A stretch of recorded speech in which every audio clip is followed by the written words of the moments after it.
everyone, welcome back to my channel, my JE Physics. So hope you are enjoying the videos previously. Now I came up with a very good question, that is, it's a fusion between like thermodynamics and electrostatics, which is some idea related to capacitors. So I suggest everybody to read the question carefully first and try it once, so you can come back for the solution. So as I say that usually whenever you are solving a physics question, you always observe the question very carefully. Okay, so in the given situation of the question, the two plates are carrying like pistons are carrying plus q and minus q. The first point you need to observe is it is a monoatomic gas. So that is the first point you need to observe. And then as it is one plate, one piston is carrying the plus q, other piston is carrying the minus q, so it will act as a capacitor idea also you can include. Initial temperature is given, and then you need to understand the pistons can move without friction inside the vessel, so friction is negligible. So whenever in the question friction is negligible has given, always you can think about conservation of energy, but you have to go through the next other statements of the question also to confirm it. So air outside the piston is pumped out, so that space is close to vacuum. That means this statement related to the pressure in this region, in this particular region which I am going to highlight, this region is 0. So here there is no air. Okay, so this is not P0, sorry, it is 0. Okay, so pressure value is 0. For better clarity, I'll do that. Pressure is 0. Okay, so in these two regions, so you'll find only pressure in between the two pistons. At a certain instant, magnitude of charge on the piston is suddenly doubled up. So this is the question condition where we have to work. The question condition is this: charges are becoming double. So with this only we need to work and we need to solve the question. So what will be the final temperature? That is the question. Okay, so again last statement is one important, will give you one important idea. The last statement says that assume that at any moment of time, so this one, the distance between two pistons is much smaller than the linear dimensions of the piston.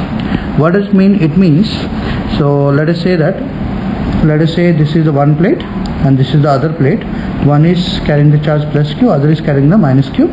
The distance between the two plates, let us say x0. Initial distance is x0. x0 is very small comparatively area or linear dimension. Let us say plate is L into L, so x0 is very small comparatively L.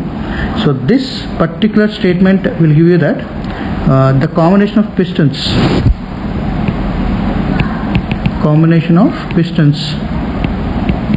can be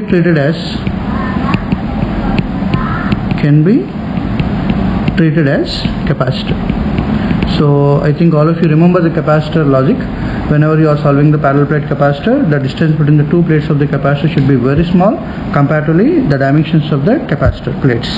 Then only we can apply the capacitance value is equal to epsilon naught area by distance between the two plates formula.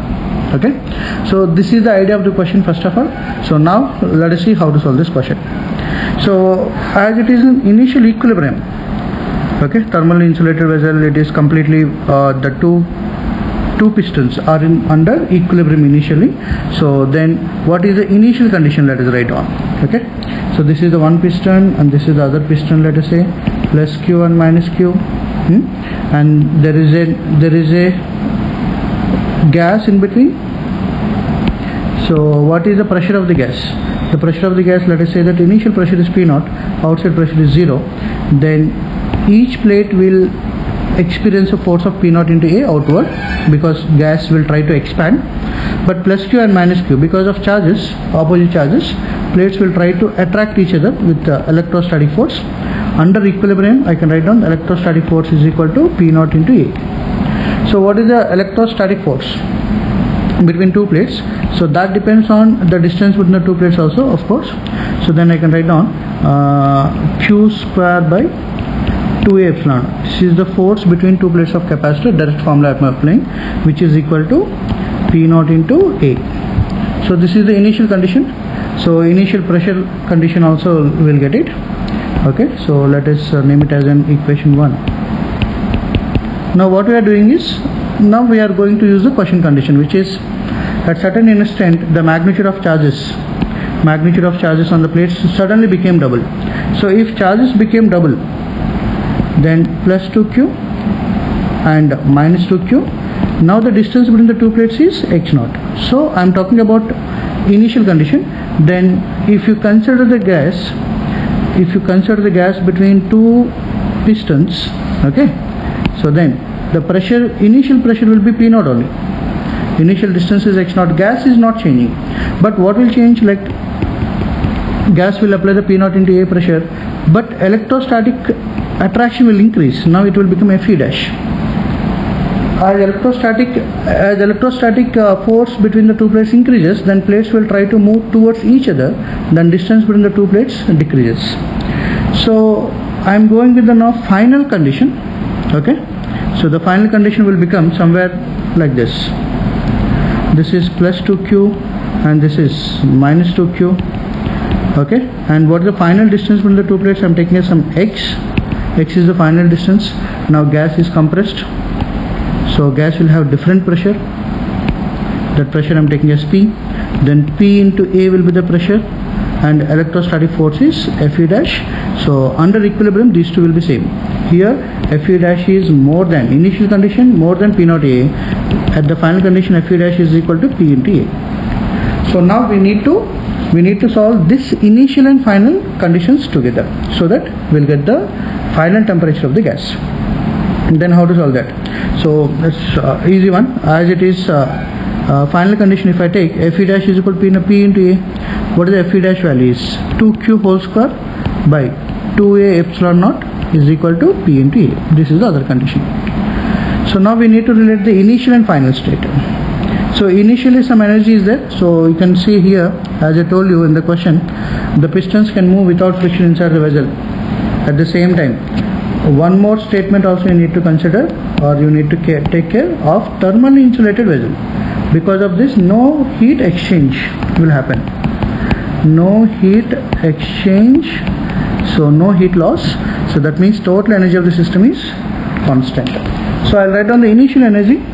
As soon as the charges on the two pistons doubled, what is the initial energy? Initial total energy of the system. So don't think that it's only internal energy, it's the total energy of the system is, first energy stored, electrostatic energy stored between the two capacitor plates is 2q whole square by 2 times of capacitance. Charge square by 2 times of capacitance will be the energy stored in the capacitor. So as it is monoatomic gas given in the question, I think you remember it. So 3 by 2 Nr, initial temperature T0. So 3 by 2 Nr T0 will be the initial energy, internal energy of the gas. So this will be the total energy. So then I can write down initial energy is equal to Q whole square by 2 times of C value, epsilon naught A by X naught, okay, plus 3 by 2 Nr T0. Then initial energy will become this is 2 times of Q square by I can write down what into X naught by epsilon naught A plus 3 by 2 Nr T0. So this is the case. Then I can change it, Q square by 2A epsilon naught is equal to P naught into A. So I am going to use the first equation. If I am using the first equation, Q square by A epsilon naught, Q square by A epsilon naught will become, okay, I can write down as 2 times of 2 P naught A. So I am replacing this term, Q square by epsilon naught, Q square by epsilon naught, okay. Now you can compare 2 times of P naught A into X naught I'll get plus 3 by 2 Nr T naught. Even further we can modify, this is P naught, 4 times of P naught into AX naught is volume, okay, initial volume. So V initial I am writing plus 3 by 2 Nr T naught. So as I don't have any space, so further we will simplify, don't worry. Now let us go with the final energy. So final energy is equal to 2Q square by 2Q whole square, by 2 times of capacitance again, final capacitance, because distance between the two plates is changing. Now 3 by 2 Nr T, where T is the final temperature. This only we have to find out. So I wrote energy stored between two capacitor plates, even the energy, internal energy of the gas also, both. So then final energy I can write down as, this is 2q whole square by, so this is easy to replace, capacitance value I can write down that epsilon naught A by x plus 3 by 2 nRT. Then final energy is equal to 2q whole square by 2 times of epsilon naught A into x plus 3 by 2 nRT. Now if you observe carefully here, so I'll choose another color. So 2q square by 2 epsilon naught A, 2q whole square by 2 epsilon naught A. If I replace, if I compare these two terms or one is replaced by other, then final energy will become P A into x plus 3 by 2 nRT. That means pressure into volume again, final volume plus 3 by 2 nRT. So PV I can write down as nRT here, final temperature, final condition, final pressure into final volume. In this, final pressure into final volume is that I replaced, plus 3 by 2 nRT. So we'll give you 5 by 2 nRT. This is the final energy, which should be equal to initial energy, because no energy loss in the given system. So what the initial energy is? Initial energy is this thing. Already we have seen. This is the initial energy. So I'm going to take the same expression over here. Okay, so I'll keep in the screen same value, so that easily you'll understand. 5 by 2 nRT is equal to, in terms of 4 P naught, okay, let me write down the same thing, P naught VI plus 3 by 2 nR T naught. And then 5 by 2 nRT is equal to 4 times of P naught into VI. So initial pressure into initial volume is equal to nRT I can write down, where T is the initial temperature, so which is 4 times of nRT naught plus 3 by 2 nRT naught. Then 5 by 2 nRT is equal to, this is 11 by 2 nRT naught. So nR will cancel out, by 2 also cancel out. Then 5T is equal to 11 T naught. Then temperature is equal to 11 T naught by 5. So initial temperature is given in the question 300 Kelvin. You can see here. Okay, na? So this is the initial temperature. So same thing, if I use 11 into 300 by 5, then you'll get final temperature is 660 Kelvin. No, it should not be degree. Okay, 660 Kelvin, that's it. So in this way we can solve the question. So always I suggest to everybody who is solving the physics questions, even including myself, we need to observe the question carefully. Once you are observing the question carefully, statements of the question carefully, then we will get some idea to solve the questions. So I hope you will develop the same logic to solve the physics questions, so which I prefer most. So thank you so much, and we'll meet in the next video. And please share this video with your friends also. And if you are new to channel, subscribe, don't forget. And if you really like the questions and the explanation, please do hit the like button. Thank you so much. We'll meet again.